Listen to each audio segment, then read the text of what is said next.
Hello, everybody. Welcome to the Golden Goal Show. Welcome to season 5, episode 22. I hope you're all having a lovely day after some nice footy this past weekend and this past week, and just everywhere. Everyone playing FIFA at home or EAFC for all you Jabberwockies. I don't know what that word is. I hope it's not anything bad, but everybody, welcome watching the show on YouTube, Spotify, Apple Music, TikTok, Little Cringe, and Instagram Reels. We're everywhere. Watch us on the cinema. It's too fancy. We'll go ahead. But everybody, let me first introduce you to my co-host to the show. He's a fan of Atletico Madrid. He is a loser as of last night playing a football match with Mr. Paulinho, the Brazilian, the mighty man. How are you, Mister? Not so good after yesterday. What about you, host? I am not so good. It's okay. We will drown our sorrows in the tears of Arsenal fans. That's such a great line. I should be in like a movie or something, but hey, why not? But everybody, let's first introduce another, I just said firstly, but another guest in the show who's been here before, and he is back and better than ever. He is a fan of Chelsea FC and Borussia Dortmund. How are you, Mr. Solomon? Hello. How you doing, host? Thanks for having me. Of course, lovely to have you on. How you been feeling? You doing good? Chelsea, how you feeling with them? Yeah, it's sliding down the table, but still manages to be good occasionally after December. Mental health is okay compared to last season, so hey, we can't complain at all. So It's an improvement. For sure. it's an improvement. Okay, and also introducing another guest in the show. He's been here before, and he is a fan of Bayern München. Typical German guy. Wie geht es dir, Rudi? Was hast du gesagt? Ich bin sehr müde. Ich weiß. Meine Arbeit ist sehr schlecht. Ich weiß, du hast eine schlechte Arbeit und deine Hand ist in deiner Kopf. Nein, deine Arsch ist in deiner Arsch. Ja, ich fliege dann auf. Okay, that's PG-13. Love that. Okay, lovely to have you on, mate. Okay, and also introducing another man on the show. He's been here as of last episode, and he is another new guest, but lovely to have him back on. He's a fan of Manchester United. How are you doing, Mr. Drew? Doing super good. Super good. Glad to be here on with a glorious host of football. Okay, let's not be that nice. I don't take compliments, but it's okay. Thank you. I need a soundtrack for hee hee. Where's the hee hee? That's just a laugh track. That's kind of shit. Sorry. Okay, but appreciate it. But yeah, let's move on. And everybody, let's go on to the first part of the show, which is indeed the breaking news. The music is going now. Fantastic. Okay. Yes, breaking news. And as we go into the first breaking news, which is indeed an interesting one about First breaking news. Did him dirty? Okay, why does it say that? Fans in stitches at Virgil van Dijk and Richarlison incident you have missed. So the Reds down 1-0 an aggregate to Tottenham, going in the second leg of the Energy Drink Cup semi-final. Is Carabao Cup, but we're going to call it Energy Drink Cup. Van Dijk and his teammate knew that they need a fast start to the second leg at Anfield. So if you didn't already know about this match, Liverpool did happen to win 3-0. I believe it was 3-0 in the end. 4-0. Yeah, was it 4-0? Okay, fantastic. And yes, Virgil van Dijk did a little MMA elbow to Richarlison in the early beginnings of it. I thought it should have been booked or possibly something else, but hey, everybody has their opinion. And yeah, there's a little video of Van Dijk trying to help him back up with another challenge later in the match. And I'm gonna go ahead and show everybody on the screen right now the little video. If everybody can look at my screen right now, if you're on Spotify, tilt your phone. If you're on YouTube, fantastic, you can see my screen. So here you go, here's the video. Let's try to help them out. Nope. Let's see that again. You said sight? Let's see that instant replay. Oh my god, look at that. Yeah, let me help you, brother. Nope. Why would you fall for that? Why would you? Oh my god. But yeah, that was jokes. That was very good jokes. Okay.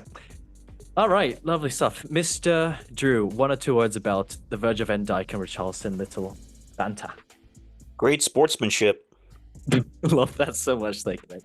All right, time to ask Mr. Typical German guy.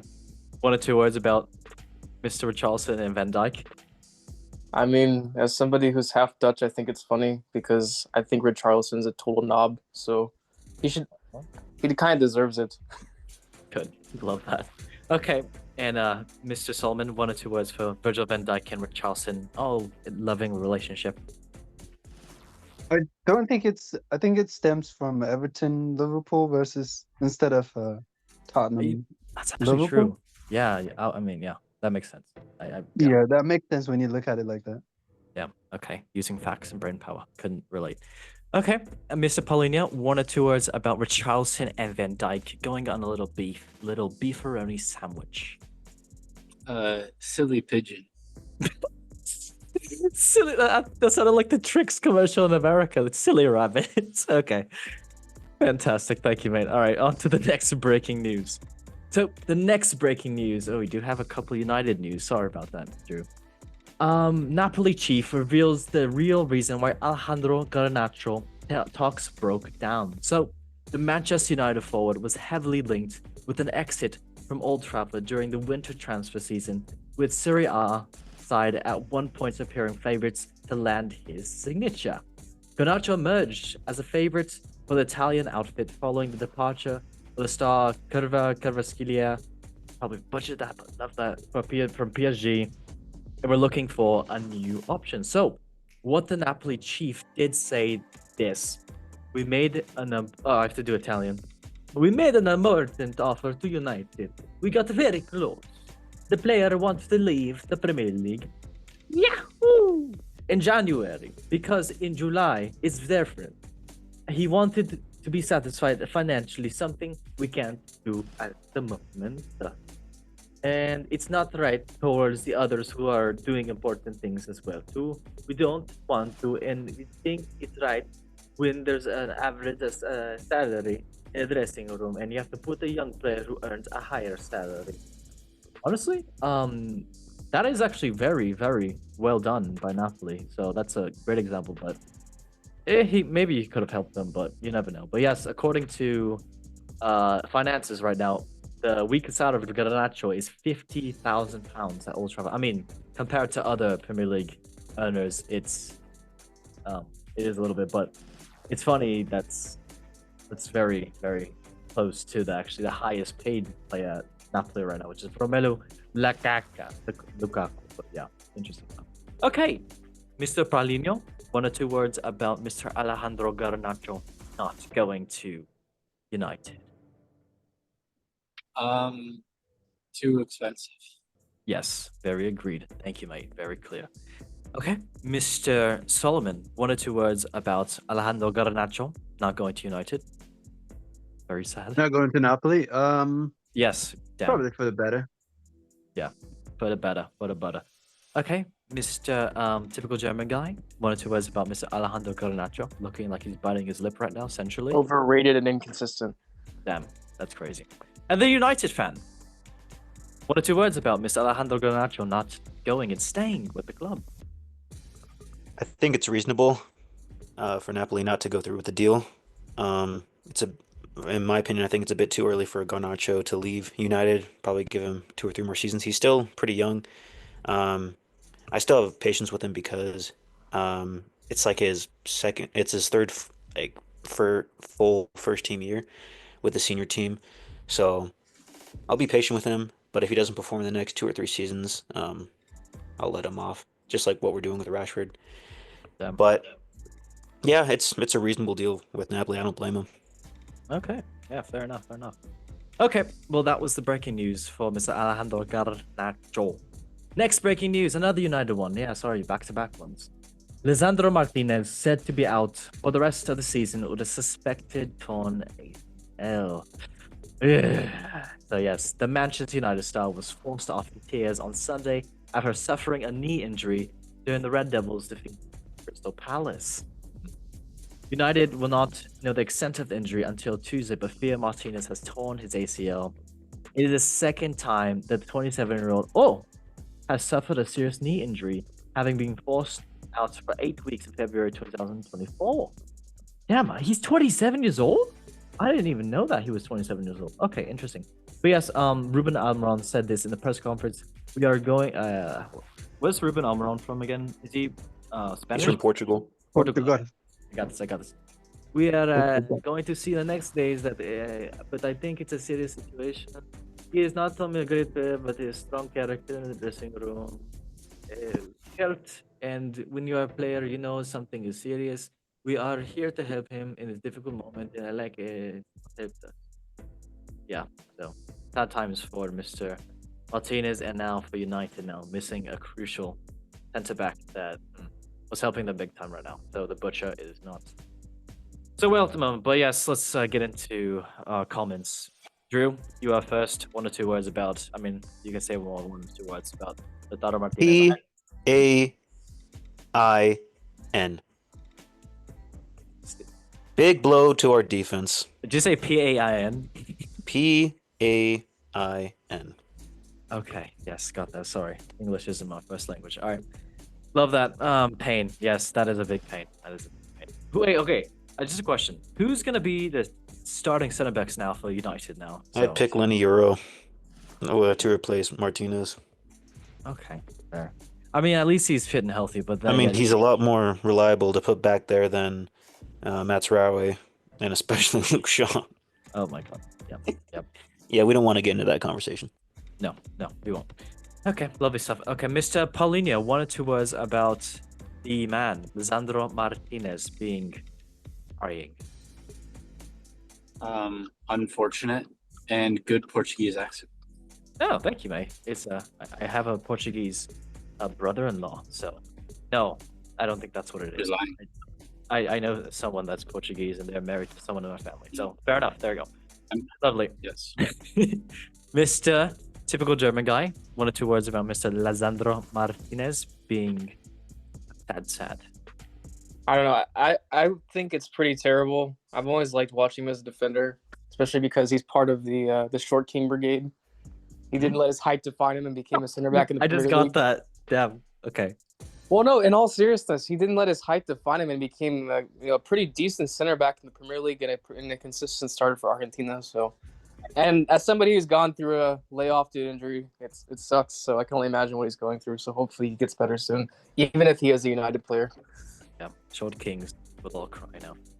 Okay. Lovely stuff. Mr. Solomon, 1 or 2 words about Mr. Lisandro Martinez. I know as a Chelsea fan, you are cheering up.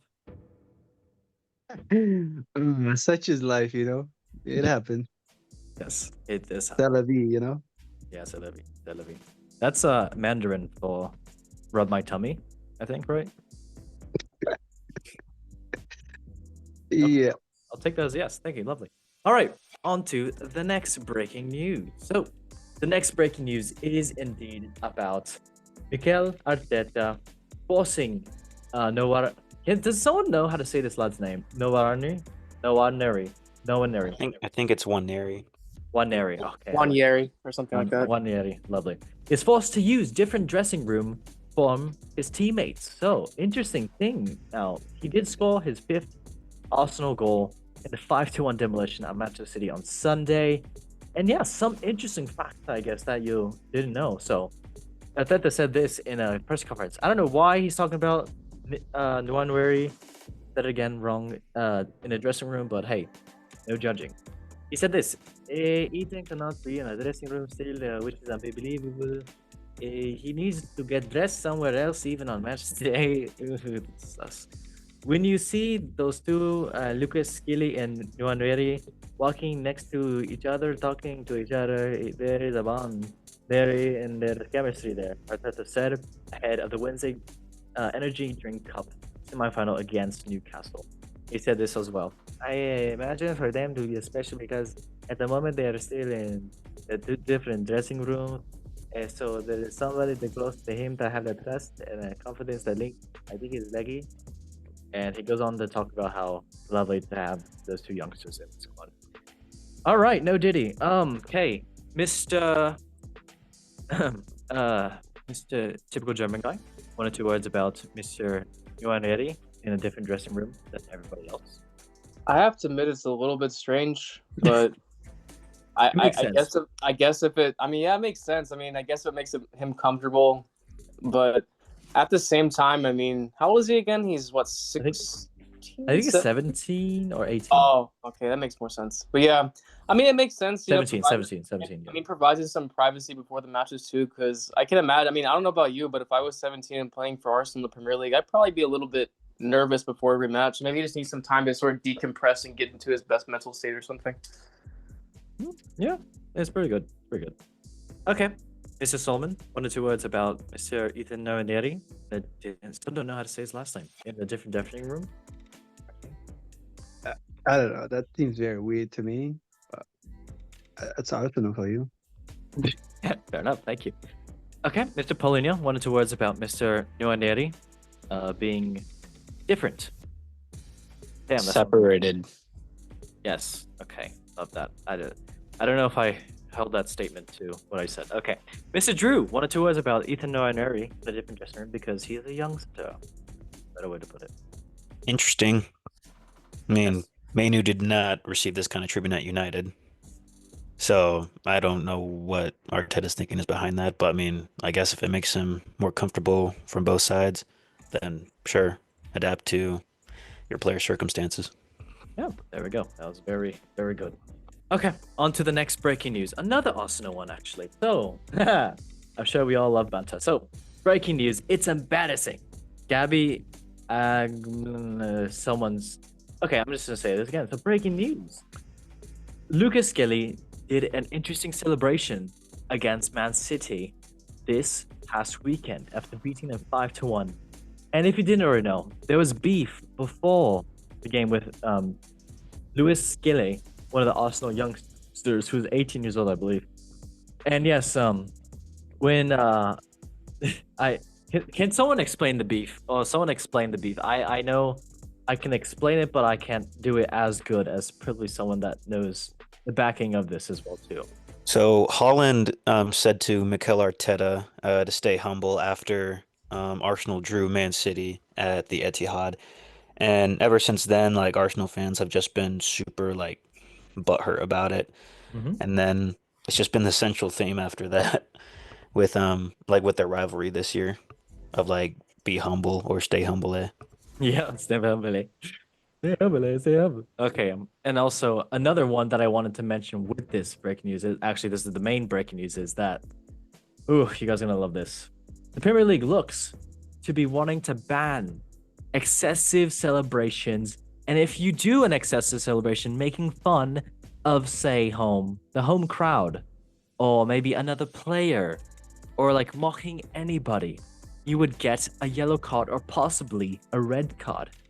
And that is what the PFA has been saying right now. Absolutely bonkers, absolutely rubbish. I don't know what's wrong. Jamie Vardy will be kicked out of the league and sent to Brazil or something like that, but interesting stuff. Okay, well, we can first go to one of our guests, Mr. Typical German guy. What's your thoughts, 1 or 2 words about this possible ban of excessive celebrations in the Premier League? I think the world is getting too sensitive.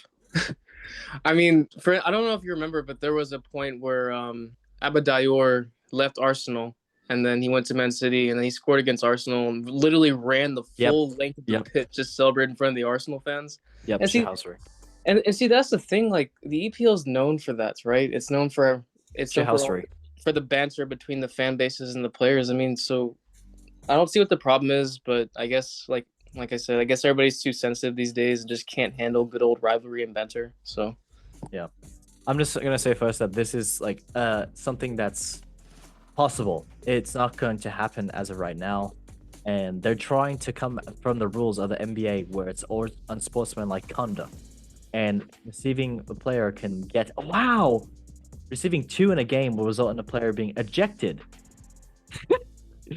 So yeah, interesting stuff. Like people like Phil Foden or Zexy that have gun celebrations would receive punishment like that as well too. And then Jamie Vardy, oh god, he'd be done.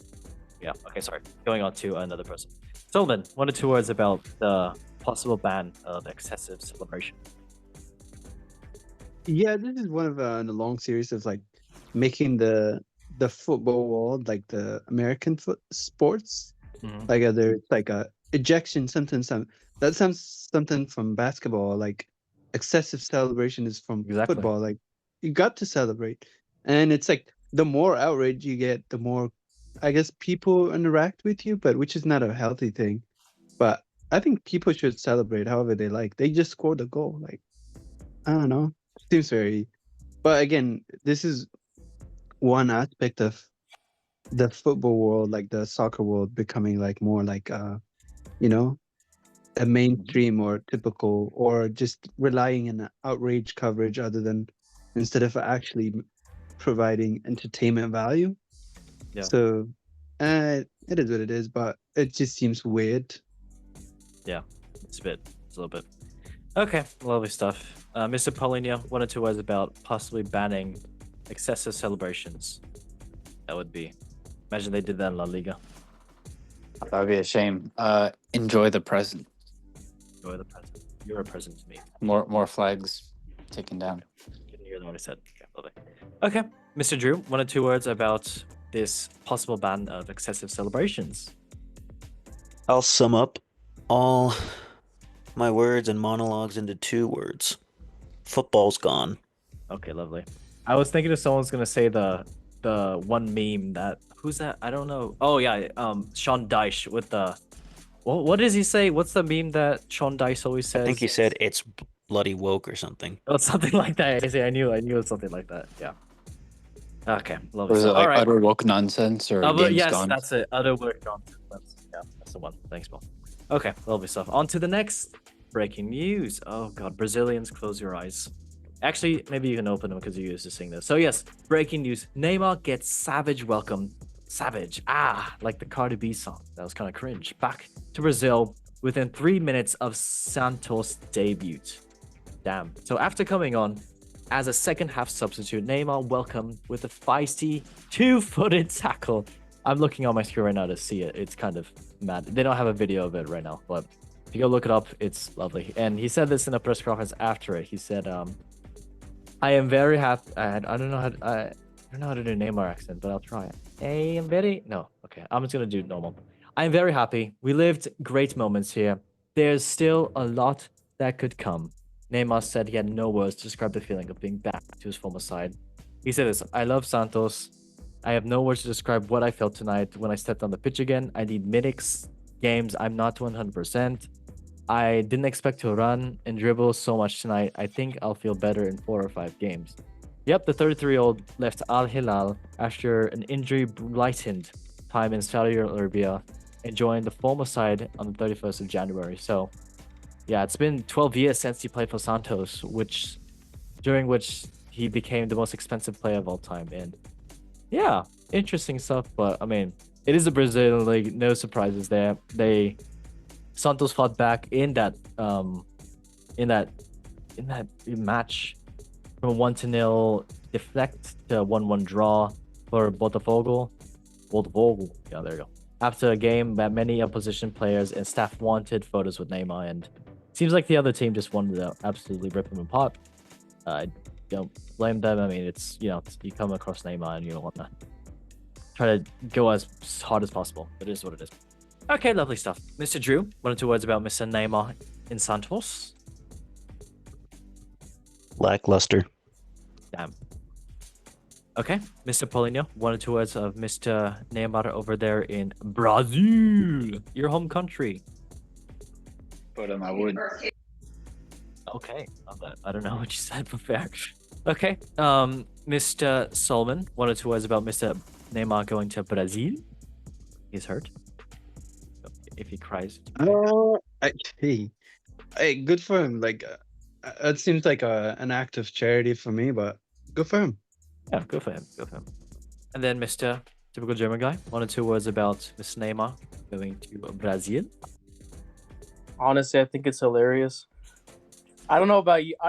I'm not a big Neymar fan. Like, I was a fan of him when he was at Barcelona, but after he left there, it was kind of, he was constantly getting injured, constantly whining about salary and everything else. So, personally, I mean, I hope it keeps happening. I think it's funny. Okay, allow it. Fair. That's what he gets for diving all these years. Now he has to play actual players where nobody cares about who he is anymore. Yeah, fair. Okay, on to the next and final breaking news. Okay, that was actually the final breaking news. JK. Oh yes, good times, very good times. I'm gonna reverse that to make Neymar in my screen. But yes, on to the next segment of the show, which is indeed about the last transfer talk. So yes, changing up the music, changing up the vibes, little lofi vibes, lofi. That's the word. Okay, so yes, transfer talks. Let's get into it. So everybody, yes, the transfer talks did come again, and yeah, there's been some interesting transfers. I mean, I'll let honestly some of the guests if you guys want to talk about any transfers right now, or actually, you know what, I'll jump into it first because I mean, I think some the big ones I can't really say if there's any other big ones that really How happened about on. Santi Jimenez going to AC Milan from Feyenoord, and they're gonna play each other in Okay, the Champions League? yes, yeah, Funniest transfer of the window. that is mad. That is, I'm not gonna say that's actually mad. I mean, he was doing so good for PSV for that short time, and it's funny how just in that short time that he, I, I don't know how to explain it. Like he was doing good. He was doing really, really good for PSV, and then, hey, why not? Just goes on to calmly to the team that's gonna play him. So it is what it is. But hey, that is life. So I get, yeah. Let me go down the list really fast. So Nico Gonzalez, Man City for 60 mil from Porto, the Spanish player. So wow, good Panic play. buy. Yes, a little bit, just a little bit. The midfield's a bit wishy-washy. Next is Marcus Rashford going to Aston Villa on a loan transfer. So yeah, interesting stuff from the Englishman, and I mean, I hope he does well over there. But we'll see.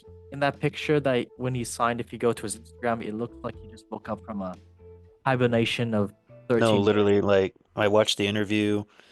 His tone just like it didn't sound like very professional. I'm No. just like being blatantly honest.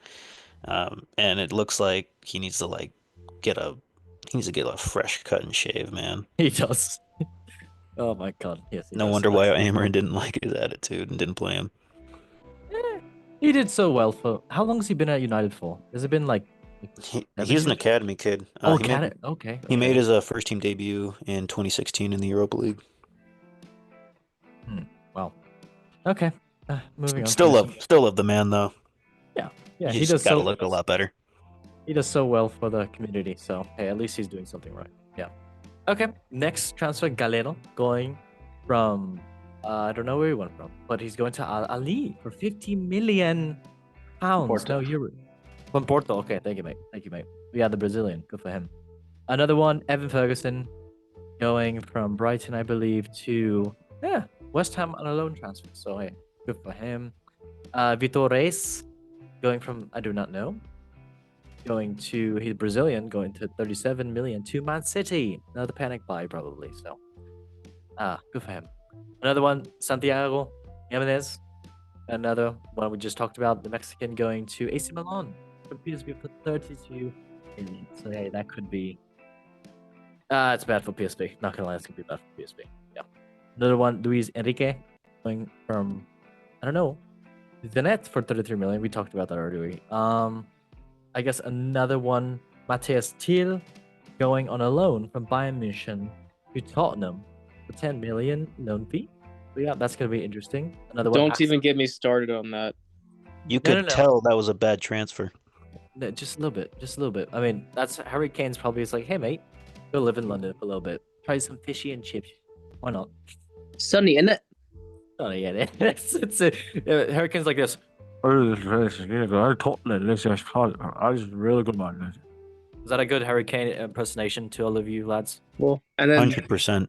Thank you, mate. Tell probably turned around and went, "We," and then just left. Yep, he said, okay, mate. Yeah, next one. Axel Disasi going to Aston Villa on a loan fee for 6 million. Good for him. Going from Chelsea. Why not? Another one. João Felix going to AC Milan on a loan fee for 5.5 million. And yeah, good for them. I mean, João Felix and I mean, we'll talk about it, but Jimenez scored in the debut for AC Milan. So that's absolutely mad. So good for them. Yeah, I mean, I don't know any other ones. Stefanos Dimas, the Greek man going to Brighton for 25 million. I don't know where he came from, but hey, that's still good. I thought Simicast was from Liverpool, right? No, it's Zimas. It's Oh, another Zimas. Greek man. He's a Another forward. one. Yeah, another one. I bet. But yeah, that's kind of the top transfers. I mean, we already talked about Anthony, the absolute goat. But yeah, anybody have any other things with Chelsea, Bayern, Atletico Madrid, Manchester United, anything? Wherever hold your peace. Unrelated topic, but doesn't Simicast does like a perfect Liverpool accent? Or is it just Yeah, me? I think he does. Cool, cool. I'm being serious. I'm being serious.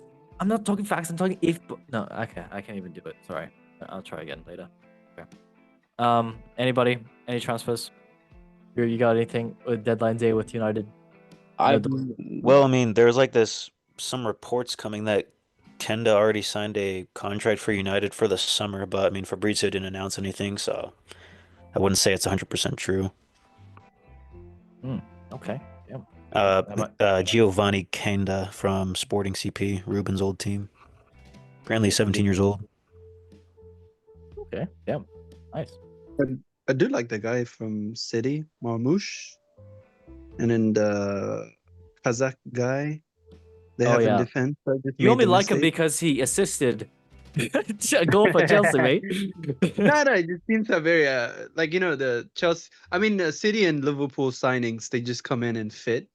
Like you know, yeah, like they just he seems bright and he seems very into the team, and everybody else seems to be performing well. And they seem to be in upward like trajectory since they signed those two. So I like those two. Yeah, me too. Me too. I would say His name is. humbly Aston Villa and AC Milan had the best transfer window. I agree. Oh yeah, another one. I didn't even know this went through, but Ben Chilwell going to Crystal Palace on a loan transfer. I didn't actually know that went through. Wow, crazy. Yeah, no, that happened. I think it was yesterday. Damn. I mean, good for Palace. I mean, Ben Chilwell wasn't playing at all. So good. Also, Marco Asensio going to Aston Villa on a loan transfer from PSG, I believe. Wow, Villa bolstered their attack. they really did. So I mean, they lost John Duran. So hey, good for them. That's the smartest move in his career. Yeah, the two Financially. Fiorentina. Oh yeah, Fiorentina loans Nicolo Fagioli going to loan fee to Fiorentina for 2.5 million. So fair enough. That's really good. And another one, yeah, Nicolo Zaniolo going to Fiorentina as well too. So nice, very nice. Okay, well, that is all the ones we can talk about right now. It's not me. It's not. I still can't do that. All right, on to the next segment, which is all indeed the top 5 transfers for the Europe. And let's turn up the music. Oh God, I didn't mean it like that. Sorry, guys. Okay, well, yes, the first league indeed, the Premier League. Let's get into it. First place is indeed Liverpool. Second place is Arsenal. Third place is Nottingham Forest. Fourth place is Chelsea. Fifth place is Manchester City. And sixth place is Newcastle. Going down the table, 18th place is Leicester City. 19th place is indeed Ipswich Town. And 20th place is indeed Southampton going down sinking. Oh my God. Actually, 24, let's get into it. So, first match, oh my days. Nottingham Forest and Brighton. Nottingham had a great time. It was 7-0 for Nottingham. Damn, absolutely spanked. Good for Nottingham. Chris Wood doing great things, and everybody else as well too. Next match, Newcastle Fulham, 1-2 for Fulham. Yeah, Fulham doing decent away, and yeah, Newcastle not doing the best. So hey, decent. Next match, Everton Leicester City, 4-0 for Everton, battering Leicester City. I know Everton fan that was ecstatic about this match, so hey, good for them. Next match, Ipswich Town and Southampton, 1-2 for Southampton, and a great win for Southampton. I don't know if it's going to help, but yes, it's going to help them at least not go down as much. Next match, Bournemouth and Liverpool, 0-2 for Liverpool, and yeah, it was a decent match. Expected more from Bournemouth, but yes, Liverpool just took it away from them. It is Liverpool in form right now. They are a bear rolling down the hill, cannot stop them with anything. Wolves, Aston Villa, the next match, 2-0 for Wolves. Aston Villa not doing the best, but hopefully the signings now can boost to them, so you never know. Next match, Manchester United and Crystal Palace. 0-2. Crystal Palace. We'll talk about that in a second. But yes, Crystal Palace doing decent stuff. United, not the best as well, with an injury as well too. So moving on. Brentford, Tottenham. 0-2 for Tottenham. And yeah, decent result for the Tottenham side. And Brentford not doing as good. But hey, still, they are 7th place. They're not doing well. Next match. Arsenal, Manchester City. 5-1 with Arsenal battering Man City. I'm not gonna say battering in the first half, but yes, towards the second half, it was definitely Arsenal taking the cannon, facing it toward Man City and blowing it away. But that is what it is. Next match, Chelsea West Ham. Tough result for both teams, but 2-1 for Chelsea. They did take that win. It looked a little scrappy, but we move. They move. We don't move. Okay. All right. Well, I guess we can talk about first. Manchester United drew. Take the wheel, mate. Go ahead. Therapy time. Yeah, very big disappointment. United had the majority of the chances during the game. First half, Kobbie Mainoo hitting the post. I mean, that was honestly one of the most confusing things that Ruben Amorim has done as manager. Is put Kobbie Mainoo as a 9. Even though last game he excelled as a inverted left midfielder. I don't know what the thinking was behind that, but it was only good for 9 minutes during the game. Then after that, he just didn't do anything. So this loss has got to go to the manager and also the players not putting their chances away, because Mateta just shows that he doesn't, need to defend against. He doesn't need to go up against, the likes of world-class defenders. He can literally bully anyone in the Premier League, including Man United, and it's just embarrassing to see that. I mean, what's even more embarrassing too is how we should have won in the reverse fixture easily, 4 or 5-0, but then seeing this disaster class of a performance from a team that's below us is embarrassing, and it's not the United that I saw in my childhood. So, And yeah, the team is now above you now, so that's kind of even beast. no, that's demoralizing. Yeah, That is. I Who's got no scored for words. Palace? I'm still shocked to this day. was it Mateta that scored? I believe. Yep, Mateta with a brace, man. Jesus, Hell of a lot better than Hoyland and Xerxes. a little bit, but yeah, and as well, Lisandro Martinez got injured too, so that's. I thought he was faking it for a second, but then once he started, No, it literally Grabbing gave me that knee. PTSD from the West Ham game last season I just hope it's where not an they won ACL tear. 3-0 at Old Trafford. We can only hope it's not an ACL tear, because if it is, then that's tough. That's very tough. No, it's bad to lose at home. It's bad to lose at Old Trafford to a team that's below you. Yeah. Inexcusable. But this is a whole entire team and coach loss. Yeah. Usually it's just the team and not Ruben, but it's a joint effort. Yeah. Okay. Well, hopefully United can pick up some slack for the next matches and hopefully get a victory on Sunday or tomorrow, or by the time this already comes out. I guess less so. We'll see. Okay. Arsenal, Man City. What a match. I mean, Arsenal did well. Man City thought they were back in it, but then Arsenal completely just washed them over. I don't know if anybody else watched this match as well too. It was, Drew, Paulinho, typical German guy. Drew, having to watch this match. It was. I watched it. Thoughts? I mean, truthfully, it's kind of a win-win for me because I'm not a fan of any team in the EPL really, but to see Man City falling, Arsenal winning but still remaining in second is honestly kind of funny. So not only that, but you can definitely see that at this point, not only has the whole EPL figured out Pep's tactics, but the players that he's attempting to employ now in various positions just aren't working out. And especially, I mean, his back four was so solid for so many seasons, but I think a lot of people failed to realize the reason the back four looked so good was because they had a very strong number 6 in front of them named Rodri. Mm-hmm. And now without him there, I mean, their entire back four is just consistently getting exposed every match, whether it's playing out of the back or poor defending. So I think we can expect to see more of this from City for this season. And at this point, they're just going to struggle to get Champions League qualification, honestly. Oh my god, you can only hope so. I mean, I don't know. Be a Man City fan. That's It'd be 4 tough. games now that Man City hasn't beat Arsenal in the Premier League. So it looks like that Mikel Arteta already has Pep figured out and his whole system cracked open.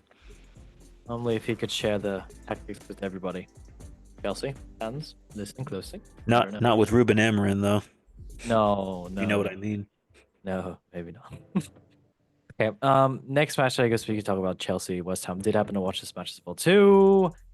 Yes, Chelsea. I mean, they could have lost this match. Not gonna lie, they could have got lost pretty well as well too. I mean, Pedro Neto did do well as well too when it came on. The substitutes actually made the difference for once, which is odd when it comes to Maresca, right now the coach of Chelsea. And yeah, they had a new goalkeeper, Jorgensen. He did decent. Not gonna fault him to any of the errors, but yeah, I mean, anything but Sanchez, I guess, for Chelsea fans right now is to make them happy. So fair enough. Palmer scored a massive deflection goal, but he didn't celebrate anything. But hey, fair enough. Another goal to his tally, and I don't know. Did they market that as an own goal or not? I have no idea. But hey, why not? Good for him to be back, getting his confidence because he hasn't scored in quite a bit now. So hey, good for him. All right. Well, that was the Premier League, and we can now move on to La Liga. So yes, moving. Actually, I wasn't done. The top goal scorers from Premier League right now is first Mohamed Salah with 21 goals for Liverpool. Second is Erling Haaland with 19 goals for Manchester City, and third is Alexander Isak with 17 goals for Newcastle. Yeah, decent result and wins for them. You know what I'm saying? Next is La Liga. Let's get into it. So first place is indeed Real Madrid. Second place is Atletico Madrid. Third place is Barcelona. Fourth place is Atletico Club. Bilbao, whatever. Fifth is Villarreal. Sixth is Real Vallecano. Down the table in 18th place is Alaves. 19th is Valencia. 20th is Valladolid. The top goal scorers for La Liga at the moment is first Robert Lewandowski, 18 goals for Barcelona. Second is Kylian Mbappe with 15 goals for Real Madrid. And third is Ante Budimir, 12 goals for Osasuna. He finally got his player face on here. Fantastic. Match 22, let's get into it. So yes, Leganes and Real Vallecano. Nails for 1 for Real Vallecano and a red card for Leganes. Yeah, good for Real Vallecano. Currently 6th place, not too shabby for them. Next match, Getafe and Sevilla. That's all I'm gonna say. Next match, Villarreal and Valladolid. 5-1 for Villarreal, and yes, massive stuff for Villarreal currently in 5th place. Next match for Atletico Madrid and Mallorca. Comfortable win for Atletico Madrid. Mallorca's been doing decent this season, so hey, comfortable win for Atletico Madrid. We'll talk about that in a couple of minutes. Yeah. Moving on, Espanyol and Real Madrid. Disappointment for the current is a word. The current title contenders, which is indeed Espanyol and Real Madrid. 1-0 for Espanyol. Yeah, decent result for them. Next match, Barcelona and Alaves. 1-0 for Barcelona. Getting 3 points that are very, very vital for the title chase. So, yeah, decent result. Next match, Valencia and Celta Vigo. 2-1 for Valencia. And yeah, decent result for them as well too. Next match, Osasuna and Real Sociedad. 2-1 for Osasuna. Good result for them, moving them up to a measly, lovely. I can't read the table. 8th place. Love that. Next match, Real Betis and Athletic Bilbao. 2-2. A tie right here. Not the best for Real Betis, but hey, not the best for Athletic Bilbao as well, too, in 4th place. But moving on. Girona, Las Palmas, last game, 2-1 for Girona. Good win for them. Currently in 7th place. Yeah, lovely stuff. Lovely stuff. All right. Anybody want to say anything? Actually, you know what, Mr. Paulinho, anything you want to say about Atletico Madrid, Mr. Atletico Madrid man? How'd they do? Did they do well? Did they win? They won? So that makes sense. You're correct. They won. Well, Giuliano Simeone and Samuel Lino really started coming into their own again this season. So that's a huge boost, especially since Griezmann, Sorloth, Alvarez, and Correa have all been doing pretty good all season. So we've got output from pretty much everywhere on the pitch. We've been winning a lot of games recently by big margins. And the team has really high energy right now. And everyone seems to be really focused. So I think they're in a really good spot going into the weekend. And that's all they're focused on right now. So I'm excited to see what happens. Nice stuff. Okay, lovely stuff. Moving on to the Bundesliga. So yes, moving on to Bundesliga. First place in the German league is indeed Bayern München. Second place is Bayern Leverkusen. Third is Eintracht Frankfurt. Fourth is RB Leipzig. Fifth is Stuttgart. And sixth is Mainz. Down the table, 16th place is Heidenheim. 17th place is Holstein Kiel. And the 18th place is Bochum. Nice. The top goal scorers for the Bundesliga at the moment is first Harry Kane, the English striker, with 19 goals for Bayern München. Second is the man that is currently at Man City, Omar Marmoush, 15 goals for Eintracht Frankfurt. And third is Patrick Schick, the Czechia player, 14 goals for Bayern Leverkusen. Nice. Moving on to match day 20. Let's get into it. So first match was Werder Bremen and Mainz, 1-0 for Werder Bremen. And a red card for Werder Bremen being naughty. Good for them though. Next match was FC St. Pauli and Augsburg, 1-1, a tie right there. They were breaking. Next match, Bayern München and Holstein Kiel, 4-3. Bayern München almost lost this match. It was indeed interesting. But yeah, Bayern came with a win in the end. Next match was Bochum and Freiburg, 0-1 Freiburg, and yeah, decent result for them. Next match, Stuttgart and Borussia Mönchengladbach, 1-2 for Borussia Mönchengladbach. Good for them. 7th place. Not too shabby. Next match, Heidenheim and Dortmund. Wow, surprise. Dortmund won a match. 1-2 for Dortmund. But yeah, you'd expect him to win a match against a team that's currently in relegation form, but it is what it is. Dortmund win. Next match, Union Berlin and RB Leipzig, 0-0. And yeah, not the best result for both teams, but moving on. Next match, Eintracht Frankfurt and Wolfsburg. Disappointing, ich weiß nicht. Eintracht Frankfurt kind of showing its pains of losing Omar Marmoush, one of the big match players, big moment players. So yeah, they're still doing decent with some of the players like Ekatike, but not something they can't win. They need a big player. Next match, Bayern Leverkusen and Hoffenheim, 3-1 for Bayern Leverkusen. Yeah, decent result for them. Red card for them as well, being naughty. Why not a win? Why not a naughty? Okay, Bundesliga. Anybody watching any Bundesliga matches? If you didn't, I want you to tell me who is your favorite German player of all time. Drew, if you watched one, or if you want to give me your favorite German player. I watch Bundesliga matches like every once in a while. Okay. Only when Leverkusen is down 2-0, then I know like that's definitely a must watch. It's true. Oh my god, that's actually, you have a notification on your phone for like, hey, you can set it up as if Borussia Leverkusen, Bayern Leverkusen is losing. Favorite German player all time? I don't know. I'll go with Mario Götze. Okay, wow. Against your boy Messi, really? Messi's not German. No. I'm saying like in the World Cup final. I don't know which one it was, but I think it was maybe 2016 against. It was 2014. 2014. Yeah. Where? Oh, but I was a fan of him before the World Cup. It was when they were doing qualifiers for the Euros in 2012. Yeah, I think it was 2012. But yeah, I was just a fan of him because he came on to the field during a qualifier match against Austria, and he came on and like scored a brace or something. I was like, oh man, I love this dude. And he was a young boy, so I love my Wonder Kids back then and currently. Nice, love that. Mr. Paulino, what about you? Favorite German player?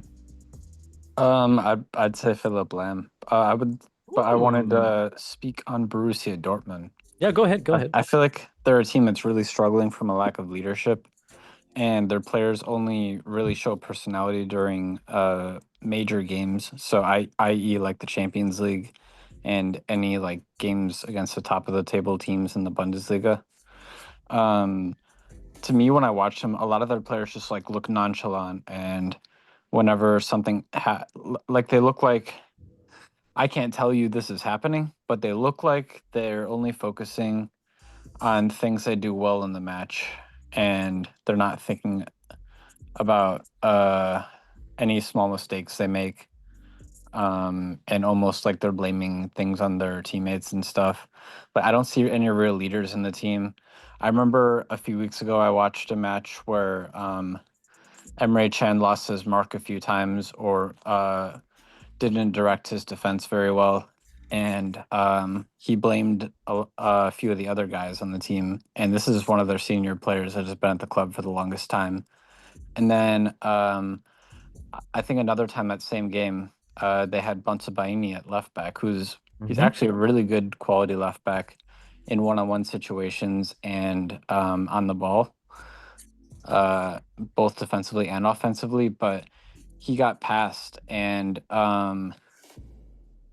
someone dribbled past him and played it in behind him, and he showed no sense of urgency to run back and track the guy. The guy ran into space and just played it into the middle for a player to finish it just in the middle of the box. And I feel like the team just lacks character. They have a lot of they look for a lot of promise and a lot of flair in players, but I think that they've really not gone for the right players in a character when they've been looking at transfers recently. You see major players go out like Marco Reus and Matt Hummels over the last season, and besides that, they've been senior figures in the team for a long time, or have been at the team for a long time, and they understand the character and the meaning behind being on the team. But I don't remember any player in the last 5 or 6 years that they've brought in that has really come in and shown personality, aside from maybe like Axel Witsel. And I think a few of their players that they brought in are pretty young and maybe could do that in the future. But players like Schlotterbeck, who I think could do that, are still very young, and they haven't had a senior role on a team like this before. So he's going to have to grow into that. And I'm not sure who he's going to look up to in this team to really develop that character, unless he's doing it on his own. Is Axel Witsel doing decent for Atletico Madrid right now? I don't know. I think he's playing like center back, right? They put him as center back. He is. He's been playing center back for the last 2 seasons now. Dang. He was really, really good last year at center back, actually. And then this season we have actual center backs, so he hasn't played as much. I think his first, I would say third of the season, wasn't very good, and he made a lot of mistakes. And he might have made a small mistake that was more of Ronaldo's mistake for the penalty last week against Villarreal. But I think recently he's been a lot better. And whenever we shift to, when we play 4-back and he plays as one of the 2 center backs, he's not as good. But when we play a 3-back, he looks really comfortable in the system, and usually he's making since he used to be a defensive midfielder and one of the best ball playing defensive midfielders, I feel like he really circulates the ball for the team really well, and he's one of the best players to have in a back 3. Okay, nice. Yeah. Okay, lovely stuff. All right. Well, moving on to the next league. Actually, you know what, Mr. Drew? Anything you want to say about, I guess, who would you bring like right now? I guess in the German league, who would you bring to Manchester United? Just a quick little. I would bring Jeremy Frimpong from Bayer Leverkusen as the right wing back. Okay. Wow. I mean, to be fair, I think everybody in the he's one of the best. He's one of the best wing backs in the world right now. Yeah. I know who's better actually, form wise, Fonzie, Alfonso Davis, or him right now. So that could be a good competition. Yeah, I'd rate him. I'd say like he's top 5. Yeah. I would say Davies is usually on the injury table. Yes, very true. Okay, well, moving on to the next one, which is indeed the I need my Italian accent for this one. No, I won't do that. Serie, it's me. Okay. Well, first place is indeed in Serie, the Italian time. That's an interesting one. But yes, it is indeed Napoli, first place right now for them. Next is second place, Inter Milan. Third place is Atalanta. Fourth is Fiorentina. Fifth, Lazio. And sixth is Juventus. Down the table. 18th place is Parma. 19th place is Venezia. 20th place is Monza. Going down. Not the best. All right, the top goal scorers for Serie A at the moment is indeed first, Matteo Retegui with 16 goals for Atalanta. Second is Moise Kean, 15 goals for Fiorentina. Third is Marcus Thuram with 13 goals for Inter Milano. Lovely stuff. All right, match day 23. Let's get into it. First match is Parma in Lecce. 1-3 for Lecce. Good job for them. Doing decent. Next match, Udinese and Venezia. A great game if you want to go watch some nice highlights. Yeah, it was a decent game. 3-2 for Udinese. Next match was Monza in Verona. 0-1 for Verona. Monza still losing matches. Kind of sad, but moving on. Next match was Atalanta and Torino. Yeah, decent result for Torino, but not that much for Atalanta. Next match was Bologna and Como. 2-0 for Bologna, and a red card for Como being naughty. Next match, Juventus and Empoli. Finally, Juventus doing decent now, and we can have someone talk about that in a second. But 4-1 for Juventus, and a red card for Empoli being naughty.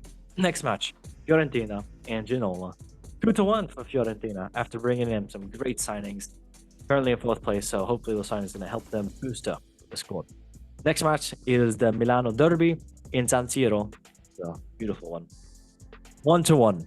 Ended in a draw. It was AC Milan who scored first, but then Inter Milan to come back to tie it up in the match. So yeah, 1-1. Decent match. Next match, Roma and Napoli. Decent match, yeah. 1-1. Not the best result for Napoli, but good, decent result for Roma. Currently in 9th place for Roma, but Napoli, slipping on some points. But yeah, decent result. Next match, Cagliari, Lazio. 1-2 for Lazio, and decent result for them. And then next match was match day 14. It was just happened actually. It was today. Thursday. It was happened on Thursday. 3-0 for Fiorentina against Inter Milano. Inter Milano slipping on some points, so not the best at all. But yeah, we move. That was just a makeup match. So I mean, it's still the same points. All right, I guess we can go on to some news. Juventus won, Mr. Arrigo. I hope you're doing well too. You woke up from a nap. Yeah. I literally napped all afternoon. I was supposed to go to the gym and then I woke up and I was like, well, that's not happening. Yeah. Okay. Juventus, talk about them. They did well. Yay. Happy. Yeah. No, yeah. I didn't get to see it because it was during when I was working. I got to see like the last 20-25 minutes of it. But Colomwani, what an impact. We just got him and he already scored a double deuce. He got 2 goals in. Pretty good player. I'm pretty happy with the loan. Pretty sure it is a loan. I don't think he's on loan. That's pretty good. He's also providing like challenge for Vlahovic because I think he was underperforming a lot. And actually, Vlahovic ended up scoring too, so that's pretty cool. And then Conceição is such a threat on the right side when he plays. He's still on loan too, so I hope we get him. But the team connected. There were passes being made. Di Gregorio didn't really have to do much. There were a couple mistakes, but I mean, that's what happens when the team was losing or tying most of the games. They're picking up form slowly. Timothy Weah being right back again, I don't get that, but That's we so weird. we don't need defenders. And then Weston McKennie was playing more of a DM, more of a center defensive mid this game, which was pretty. I mean, he was all right. He could do a little better, but we've been moving him around the whole team. So I wouldn't be surprised if we put him as Keith next game. But yeah, overall, it's been such a good game for Juventus. They needed that. They needed those 3 points. Yeah, good for you, mate. Glad you actually have this once. What's your team? Okay. Did anybody happen to watch the Milano Derby. I know I happened to watch it. It was a decent match. Want Inter to win that, but hey, can't have everything for what you want. No, I did not get to watch that. Love that. Polino? The end of the Roma Napoli game was pretty crazy. The What- Angelino goal. Oh, the end of that game was pretty wild. Yeah. First time off the cross on the volley, the back post. Pretty nice finish. And then I also just watched the highlights of the Fiorentina Inter game. It looked like Moise Kean just like absolutely dominated that back line. And their right back Dodo looked like he also had a very good game. I think he got 1 assist, and then it looked like he locked down that left side from Inter as well. I didn't see any chances from them. What's so funny is Speaking- that Inter Milan had 72% possession of the ball during that game, and yet Fiorentina put a masterclass on them. Yeah, they just couldn't handle the counterattacks. They just got the ball up to Moise Kean, and he just either laid it back or he played usually Dodo through, and they just couldn't cope. Shout out Dodo, my guy. Okay. Lovely stuff. That was indeed the Serie A. Now moving on to the greatest league in the world, which is indeed, no, it's not the greatest league, but Ligue 1, the French league. Let's get into it. So yes, first place is indeed PSG. Second place is Marseille. Third place is Monaco. Fourth place is Lille. Fifth place is Nice. Sixth place is Lens. Down the table, 16th place is Saint-Etienne. 17th place is Montpellier. And 18th place is L'Albi. Current goal scorers, top goal scorers for Ligue 1 is indeed first Ousmane Dembele with 13 goals for, no, just kidding, 14 goals for PSG, good by him. Second is Mason Greenwood with 13 goals, absolutely battering it up in Ligue 1 with 13 goals in for Marseille, good by him. Third is Jonathan David with 12 goals for Lille, running through the sixth with his boast, the Canadian. All right, match day 20th, let's get into it. So, first match was Montpellier and Lens. The other two for Lens, yeah, decent result for them. Next match was Brest and PSG. Woo, Brest did not do well right now. Brest is underperforming, not holding up the best. 2-5 for PSG, good one for them. Currently top by 10 points.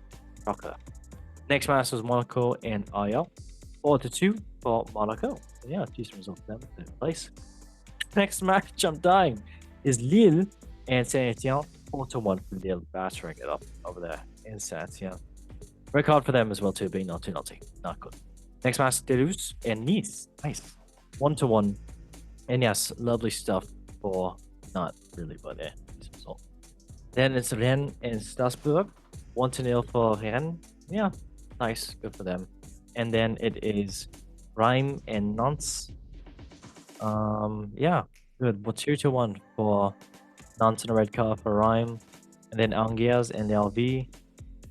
1-1 and a red card for both teams. Yes, love the stuff. Then Marseille and Lyon. It's 3-2 for Marseille. Good win for them. And yeah, these result right there. Guys, a good match if you want to watch a good match. Yeah. Lovely stuff. Anybody want to say anything about Ligue 1 right now? I don't know if you watched any of the matches. I know nobody's watching. Well, we got a Oh, our Champions League dress rehearsal for Brest and PSG, and it's not looking good for Brest in their upcoming matchup. No, it's Yeah, that's a big yikes. no, not at all. Not it's big tough, big time. But we'll talk about that in a second, actually. So yeah, lovely stuff. All right, well, moving on now. Yeah, go ahead. I saw Marseille against Lyon. That was a very good game. What'd you think about it? Well, it was. I would say in the second half, Marseille really came alive. First half, though, to me, it looked like Lyon should have taken a few more opportunities. They seem to have the bulk of the chances. Like Tolisso had a lot of chances. He kind of played as like a 10 and made late runs into the box. So he looked really good there. And then Cherky was kind of playing him through and would kind of drift inside. But yeah, second half, Marseille really came alive. And they're like a very like quick team. So I think towards the second half, maybe Lyon was kind of tired, and they just couldn't handle Marseille in the second half. Big physical, quick team. Okay. Lovely stuff. Let us now go on to the next one, and yes, it is indeed MLS and Saudi Pro League, and yes, it is lovely stuff. MLS hasn't started yet, but Saudi Pro League is indeed going off right now, and yeah, it's doing decent now. Match day 19 played, actually 18 and 19. I don't know how it works, but hey, going into it. So first place is Al Hilal. Just kidding, that's a prank. I got you all. I'm gonna press this funny button to get you. But yes, first place is Al Ittihad. Second, actually, no, we want diversity on this show. I'm sick of not having diversity for the show, so we're gonna have this segment done by my friend. Her name is Haley. Haley, come here. She is a Saudi Pro rep. Hello, everybody. It's me, Haley. Yay! That was a great stream. So yes, right before my groovy co-host interrupted me, first place is Al Ittihad. Second place is Al Hilal. Third place is Al Bayadesh. Fourth is Al Nassr. Fifth is Al Ali Saudi. And sixth is Al Shabab. Down the table, 16th place is Al Roba. 17th place is Al Rida. And 18th place is Al Rita. Well, currently the top goal scorers for Saudi Pro League is indeed Cristiano Ronaldo with 15 goals for Al Nassr. And second is Karim Benzema. I say his name, the meme. 14 goals for Al Ittihad. And third is Abdelak Abdelala with 12 goals for Al Shabab. Fantastic stuff. I love that. Okay, guys, I'm gonna go now. Bye. Do a little twirl and stuff. Yes, thank you, Haley. Very nice stuff. If this ever goes on like that and doesn't happen to have it, oh god, that's gonna be tough. That's gonna be tough. Okay, moving on. Now, does anybody want to talk about Saudi Pro League? I mean, I'm sure you guys watch it daily, nightly, all the time. Absolutely crazy. It's cinema. Absolute cinema. Ronaldo's getting closer to 1,000. Yeah, I That's know. about it. I know. It's gonna be crazy. It is hopefully. crazy. I hope so. Next World Cup. He'll probably do it. Not gonna lie. Probably do it. Okay. Going on now on to the next one, which is indeed the High five. high five, silly guys. Nice try, guys. But it is now going on to the Champions League. It did finish, and yeah, we just go ahead and talk about currently what's happening here. So yeah, currently the teams that are qualified is Liverpool, Barcelona, Arsenal, Inter Milano, Atletico Madrid, Leverkusen, Lille, and Aston Villa. Those are the teams that currently qualified on to the round of 16 automatically. And yes, now to talk about the draw that did happen, and the knockout phase is going to happen as well too. Oh, Why? perfect. Why? But yes, the two games are going to be played, a home and away ones between these teams. So fantastic. More injuries. Can't wait for that. But yes, the knockouts did go on, and the phase is going to happen soon. So yes, first match is going to be Brest versus PSG, two French teams. Fantastic. Not rigged. Next one is Monaco and Benfica. So yes, gonna be interesting stuff, and yeah, gonna be exciting. Then the next match is Brugge and Atalanta. Decent. And then next is Sporting Lisbon and Borussia Dortmund. Ooh, could be tight. Then next match, one of the biggest ones, Manchester City and Real Madrid. This one's gonna be huge. Oh my god, you never know what's gonna happen. Next match, Celtic and Bayern München. Oof. Imagine the upset that happens. Oof, never know. Then the next match, Juventus and PSV. Yeah, never know what could happen. Could be interesting. Never know. Next match is Feyenoord and AC Milan. Oh yeah, sorry. Jimenez came for Feyenoord, not PSV. That's what I was trying to say. But yeah. Yeah, Jimenez playing for both teams. That's crazy in the span of a month. Lovely. Not even that. But yeah, Feyenoord and AC Milan. Interesting stuff. Very interesting stuff. Anybody have any thoughts about this knockout phase playoff draw that's gonna happen? I don't know. I don't like it that much. I wish it was just one match, but then again, there could be upsets with that. You never know. But yeah. Mr. Palino, Rigo, anything you want to say about this? Well, Real Madrid, Man City this early is pretty crazy, but at least we definitely get a treat this round. I think Monaco against Benfica, two of like the bigger surprise teams.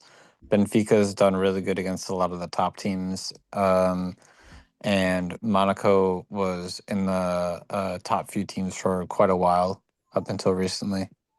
They pulled off a big result against Barcelona, where Benfica pulled off a big result against Atletico Madrid and beat Juventus. AC Milan Feyenoord. Well, actually, without Santi Jimenez, it's going to be Santi Jimenez against his old club, but without him, I don't think they really stand a chance. I don't know who's going to score for them. And for Juve against PSV, before I was probably a little bit more even on it, but after the transfer window, I like Juve's attackers a lot more. I feel like they brought in a lot more depth in defense, so I like them a lot more than I did previously. So I think a lot of the big teams have a lot going for them here. Yeah, I agree. I think the match between Juve and PSV, obviously I want Juve to win, but I think it's gonna be a little harder than I would like it to be. Just because they've been iffy about like how they win games, Juventus lately. Like they win games or they tie. Like this game they won 4-1, but the games previous to that they lost 2-0 and 2-1 to Napoli. And then they tied to Club Bruges. So I'm not sure if they're gonna have a good time or an easy time, I want to say, against PSV. PSV has a lot of decent attacking, and they beat Feyenoord. They tied against Mechelen,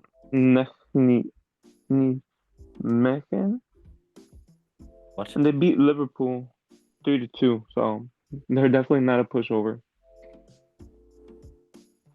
Yeah, I think it's gonna be a closer match than I would like it to be. I'm hoping Juventus wins. They have a better. I feel like they do have a better attacking option. Their defense could lack a little bit, but I mean, if we keep playing McKennie everywhere, he'll eventually play defense or goalie. Same thing with Tim Weah. I only hope so. Um, That'd be amazing.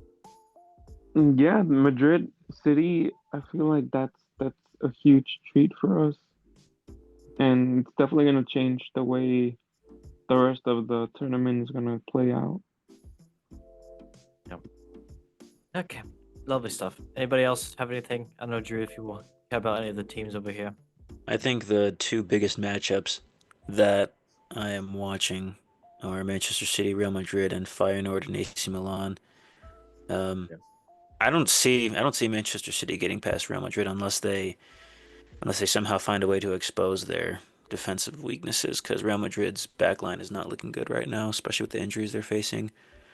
And with Feyenoord and AC Milan, Feyenoord's best forward Santi Jimenez just went to AC Milan, so that reunion is going to be pretty entertaining to watch. But I think AC Milan is probably the dark horse out of all the teams in this playoff draw. I want Celtic to go through really bad, but Celtic Bayern. Yeah, I hate to break it to you. I know, mate. I mean the King curse is real, so You never maybe. know. You never know. Okay, well Just that got to was feel real pain and get far and then lose. Ooh. That's the game curse. Yeah. It's Yeah. Yes. Lovely stuff. Okay. Well, that was the League Champions League. Now we can go on to the Europa League. Lovely stuff happened here. But yes, currently the qualified teams that are into the national stage is indeed Athletic Bilbao, Eintracht Frankfurt, Lazio, Olympique Lyon, Manchester United, Olympiacos, Rangers, and Tottenham. Nice. The teams that have to battle for that teams is indeed Ajax, Steaua Bucharest, Midtjylland, Roma, Anderlecht, Fenerbahce, PAOK, Twente, AZ, Olympiacos, FC Porto, Union Saint-Gilloise, Lint, Galatasaray, Real Sociedad, and name. Damn it. I'll say it in a second. But yes, the knockout league phase is drawn, and the teams that are played for that knockout to get into round 16 is indeed Ferencváros, Hungarian team against Victoria Plzeň. Wow, nice. And then next Porto and Roma. Wow, that's a good match. Actually, I don't know. Then next is FC Twente and Bodo Glimt. Then next is Fenerbahce and Anderlecht. Fenerbahce can got that. Hopefully, I want to be proof. Then it is Union Saint-Gilloise versus Ajax. That's a should be decent result for Ajax, but you never know. Next is PAOK and Steaua Bucharest, and I believe Steaua can take that, but hey, never know. Next is AZ Alkmaar and Galatasaray. Galatasaray can have favorites to win that one, but hey, never know. Yeah. And the next is Midtjylland and Real Sociedad. Yeah, looks like an easy one for Real Sociedad. Hey, I could be wrong. I'm always wrong. So. Yes, Mr. Drew. Thoughts on the knockout phase playoff draw? I know you guys are already fine through, so I'm just glad that my team's through because I don't know how I'd feel about dealing with the playoff draw. But I think United's either playing Galatasaray or Alkmaar. If that's who they go up against in the next round. I'd prefer Galatasaray because I'm still not over how we couldn't beat them in the Champions League group stage last season. So hoping that we get a revenge game with them. yeah. I mean, who do you think gets scared about the most in this Europa League clash? Like the team that you would not want to come up against? To be honest, I'd say either Lazio or Atletico Bilbao. Lazio's been on fire in this competition. Atletico Bilbao, obviously, because they got one of the best left wingers in the world with Nico Williams. Their offense is pretty solid for both teams. I'd say Lazio is good all around. Not too afraid of Tottenham since they're in poor form right now, but they did beat us the last two games we played against them. So, but I think third time's a charm, whether we face them in this competition or not later on. I'm just the only time like if Manchester United, the only thing if they come up against Tottenham is usually decent at doing well at home. That's the only thing I have to say, but No, I don't think know. probably the next time we play them, Ainge probably won't be their manager anymore. That's actually true. Well, actually, Right. Yeah, that's really harsh. That's a yikes. you guys. Which could be a Okay. bad thing because, a manager with his new philosophies could actually improve the team. Yeah, true. Okay, crossing our fingers then for not. All right, Sure. lovely And stuff. Oh yeah, go ahead, but yeah. I was gonna say for Porto against Roma, I'd be very happy with that if I was Roma, especially like maybe before Conceição left. I would be pretty scared of them, but since Conceição's left, Porto have won one of their last 6. The only team they've beaten since he's left is Maccabi Tel Aviv, and since then they have either lost or drawn to I think like the 14th place team, the 12th place team, the 16th place team, the 5th place team, and the 10th place team in the Portuguese league. So they've been absolutely horrible since then, and it's crazy because so they've drawn or lost 7 matches in the Portuguese league this season, and I think 5 of them have come, or not 4 of them have come in their last 6 matches. Yeah. So yeah, if you're a Porto fan, not great times. Maybe a new manager would be exciting. Take back Ruben Almiron. I don't know. Okay, lovely stuff. Well, moving on now to the lovely stuff, which is indeed Europa Conference League. Hooray! We love this league. Yes, it did happen. Currently, the qualified teams are. Oh my god! So Chelsea, a team that looks nice. That's a great team. Fiorentina, Rapid Wien, sure. EIF, Lugano FC, and then Cercle Brugge, yes, holy stuff. And then the teams that are in the round of 16 is indeed reading Ghent, Real Betis, Copenhagen, Heidenheim, TGGS, Jogolinia, Molde, Shamrock Rovers, Serie, Apul, Amonana, Pafos, Vingrius, Panathinaikos, Borak, and Olympia. But yes, the teams that are going to play each other is indeed for that knockout draw, the playoff draw, the knockout phase to get into the round of 16 is indeed Ghent versus Real Betis. Real Betis. Hope that, but you never know. Next match, Copenhagen and Heidenheim. Yeah, could be a decent match actually. Next match, TSC versus Jagiellonio. Anything can happen. Never know. Next match, Molde and Shamrock Rovers. Ooh, good match right there, fighting sides. Then Celje and Apul. No. Then Omonia versus Pafos. It's gonna be crazy. Then it's Vingrur versus Panathinaikos. Yeah, kind of see Panathinaikos against, but you never know.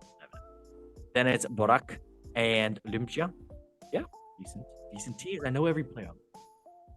Anybody want to say absolutely anything about this league? Anything? I'll say that Real Betis and Ghent could be pretty good.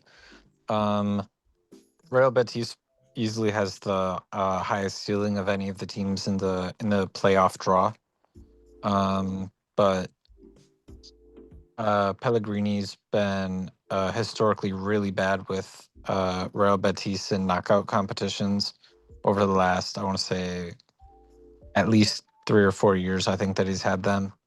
They haven't really made an impact in any knockout competitions.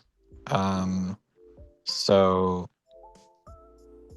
they might have gotten a bit of a favorable opponent because Ghent's not having a good season in the Belgian league. I think they're 6th right now, but compared to all the big teams in the Belgian league, they're I think the only big team below them might be Standard Liège. So they're not looking very hot this season either. They're 9-6 in the Belgian league, which isn't that great. Although I think Betis might have picked it up over the last few weeks, and I think Anthony could actually be a good signing there. My goat. And now they have Isco back from injury. What else did they get? It looks like their defense is really settling, and they just got a result against Athletic Club. So I think things are going to pick up for them, but we'll see if Pellegrini can finally get something done in a knockout competition for him. Okay. I think Fiorentina could be a pretty good team to play up against. They've been winning a lot of their matches lately. Moise Kean is having such a great season, and David De Gea actually is performing pretty well too. I mean, to be fair, I really think that Anthony's gonna win it in the final against Chelsea. Why not? Why not say Anthony why not? hat trick in the final versus Chelsea Yes. would feed Yeah. families. Yes, sir. I can't wait for that. Okay, lovely stuff. Anthony's absolutely good. Well, that was indeed the Europa League. Let's now go on to the next one, which is the football memes of the week. Changing the beat to lovely stuff. But yes, football memes of the week brought to you by the Bravo Banters. And there's Anthony, our mascot, looking absolutely dazzled. So the first meme is indeed about lovely stuff. We love the banter. Bruno Guimaraes did post this on his Instagram after beating Arsenal in the FA in the Energy Drink Cup. Yes, he said, pointing to his head after he won, "Always important to stay humble." Oh my Gordon god! said the same thing in a post-match interview. Yes, he did. Oh my god! But yes, It went from Erling Haaland saying to stay humble, then Arsenal saying to stay humble, and then Newcastle saying to stay humble. So absolutely, just a train. Whoever beats Newcastle next is going to say the same thing, and it's just going to be an ongoing Yes, train. it's gonna go. It should go like that. Oh my god, I love it. I love It's going it. to be the new global pandemic. Oh no, that's not. Please don't say pandemic. I don't wanna. Okay, it's fine. All right. Next meme is indeed about a Brazilian named William. So, Fabrizio Romano did tweet that it's understood that William's current undergoing medical tests in London as a new Fulham player. Then someone tweeted to that saying Fulham replacing 35-year-old William with a 36-year-old William. He's signed for Fulham, I think, for the past like 3 years, and he's gone on loan, I think, after maybe he went on loan and then came back, or maybe he transferred out and then came back. But the manager loves William. I mean, I like William as well too as a player. He's such a great player. It's a Brazilian, I think, but yeah, shout out to William going back. Lovely for him. Next and last meme of this segment is indeed Anthony. Amazing. But yes, the next meme is indeed about Anthony, actually. So yes, Anthony, everybody, can we give a round of applause to Anthony, who did indeed get the MVP in his first match for Real Betis. Absolute a gem of a player. What a lad, everybody. Yes, good for Anthony. Drew, your thoughts on Anthony just being an absolute gem? Real Betis should already build a statue outside their stadium for him. You would not Need be it. surprised. No, I'm just kidding. That's actually a really good debut for him. Hopefully he keeps it up. Wish him nothing but the best. Me too. He's on Who loan, knows? right? Maybe Betis they might didn't buy him call in him? the summer if he keeps it up. Even though there's not a option to buy deal, it's just a straight loan. So he'll be coming back unless he performs, which he definitely will. It's true. Very true. I can only hope, though. Okay, well, that was indeed the football memes of the week. And yeah, lovely stuff. We all love the memes. Now, let us get into another great thing, which is indeed, oh my god, let's see what's going to happen here. Everybody, welcome to the Golden Goal Show football quiz. Let us go ahead and say our rules. Hi, everyone and everybody to the Golden Goal Show football quiz. Aye, Suey. The guests will answer a series of football-related questions to test their Alpha, Beta, Sigma knowledge in football. So whoever has the most correct questions answered by the end of the quiz wins an all-inclusive tropical cruise with Big Benzema. Oh no. JKLOL Stinky, you get a crisp high five. Good luck, lads. Everybody ready? Let me hear a hoorah. Yes, sir. Hurrah! Yes. Yeah. Fantastic. All right. Well, let's go on.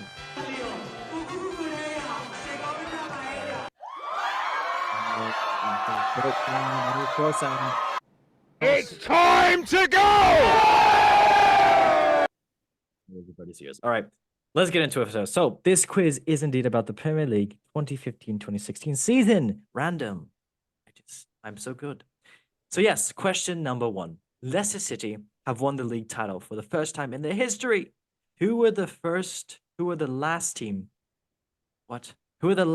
first time winners of the top flight? Oh yeah, in the Premier League. Okay. Was it Blackburn Rovers, Manchester City, Derby County, or Nottingham Forest? So the last team that won for the first time in the Premier League. So Blackburn Rovers, Manchester City, Derby County, or Nottingham Forest? Blackburn Rovers. Nottingham Forest. I'll go Nottingham Forest. The correct answer is indeed. Who said Blackburn Rovers? Come on.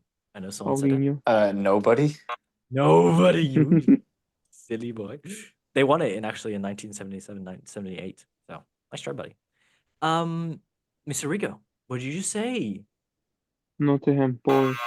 What? Actually, sorry. Shit. Oh. Right. Yes, and that means Drew, you got it correct as well too. I believe you did say Nottingham Forest, correct? Correct. Okay, sweet. All right, so yeah, 2 to no. And That's don't fine. worry, you can VAR replay it once the episode drops to make sure that I'm not lying. I care so much to do that. Well, yes, 1-1-0. Come on, Mr. Polino. Internal. Gotta transfer your La Liga to Prem. All right. Question number 2. Wes Morgan became the third outfield player in Premier League history to play every minute of the title-winning season. Gary Pallister managed in 1992, 1993. Who did it last season before that? I mean, who did it last season? That means who did it in 2015, 2016. So basically, who is the third outfield player to play in the Premier League history every minute besides Gary Pallister? Is it Ivanovic, John Terry, Eden Hazard, or Willian? You have 10 seconds. Dun, dun, dun. Where's the button? I can William. John Terry. Where's the damn thing? There we go. Okay. Wait, what were the options again? Ivanovic, John Terry, Hazard, Willian. I'll go Terry. Okay. Well, I'll go William. you picked William Rigo. No. I'm sorry, mate. Who said John Terry? I did. Okay, Paulinho, what did you say, mate? I think I want to say you said John Terry. Gosh, you guys are not that smart. But I lie. That is correct. John Terry is indeed the correct answer. Yeah, I mean, I'm not surprised from him, but yeah, good for them. And yeah, it's currently 2-1. Mr. Drew's ahead. All right, next question. Saido Bireno took 2 penalties this season. They came in the same match where both were on target and both were saved by the same goalkeeper. Who was the goalkeeper that saved Sadio Bireno's 2 penalties? Was it David De Gea, Julio Gomez, Adrian, or Butland? Was it De Gea, Gomez, Adrian, or Butland? 10 seconds. I'm going De Gea. Butland. Okay. I'm going to here. I love De Gea. That's my boy. Okay. He can save the damn Titanic. So he did. But he can't save a penalty. Damn, that's crazy. Well, De Gea is not the correct answer. Oh But- well, worth it. Worth it. I know, it's fine. Who said Butland? Did someone say Butland? Me. What did you say? Might have been me. Correct answer is indeed Urielo Gomez. Bernardinho never missed a penalty in the league. Before, it was the first Gomez saved 2 in the Premier League game. Yes, Gomes. Good for him. All right. Next question is still 2-1. Number 4. Which club went 15 games unbeaten but didn't finish the top 4 in the 2015-2016 season? Was it Manchester United, West Ham United, Chelsea, Liverpool? Which club went 15 games unbeaten but didn't finish in top 4? You have 10 seconds. West Ham United. Amazing. Repeat the options again, mate. Manchester United, West Ham United, Chelsea, or Liverpool? I'll go Man United. Mr. Drew? Anything? I'll go United. Okay. Gotta go for your team. Mr. Rigo, what did you say? You said West Ham? Yeah. The only West Ham you're gonna get is on the sandwich. No sandwich ham. Terrible. Absolutely terrible. Paulinho, you said United as well too. Manchester United? I believe. Drew, I think you said United as well too. You gotta back your team. Well, Yes. amazing. Not really. Incorrect. It's Chelsea. They also managed to lose 12 of the matches, 9 more than last season. Damn. That's crazy. Okay. It was so 2-1. Last question. Arsenal have finished above Tottenham for the last 21 seasons. Who was managing Spurs when they last finished above the local rivals? Okay, no one's gonna know this, but it's fine. Was it the coach Francis, Coach Gross, Coach Graham, or Coach Venables? Terry Venables. You have 10 seconds. Francis, Gross, Graham, or Venables?